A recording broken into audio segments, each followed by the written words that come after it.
When a person dies, they're actually many people, right? Your dad Yes. was somebody's spouse. He was a dad. He was a friend. He was maybe a sibling. He was someone's child. And those are all unique losses. It's not the same to lose your husband as it is to lose your dad, as it is to lose your adult child. We're talking to one another as if we're having the same experience because it was the same person, Mm. right? All of those people existed in one body, but the grief can feel so different that it can be hard to connect. How can you navigate that?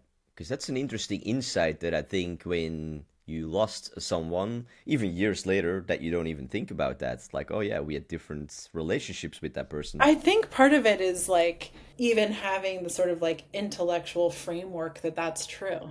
The first time that this kind of occurred to me was when my grandfather was dying and he was in the hospital. He'd been in the hospital for a long time. So we're like in a tiny ICU room. And, my grandmother's on one side, his spouse of 60 years at that point, and then three of his adult children and me. We are all processing a very different thing. The husband and the dad and the grandfather were three very different people who are all dying in that moment. But if we don't know to think about that, then when my aunt is having this really big emotional reaction, I'm just sort of like, what is happening? Like, he's been sick for literally years and dying for months. Like, how are you surprised? Right. But I'm like, no, this is her dad. So part of how we navigate it is just remembering, like, right, my dad is not your spouse.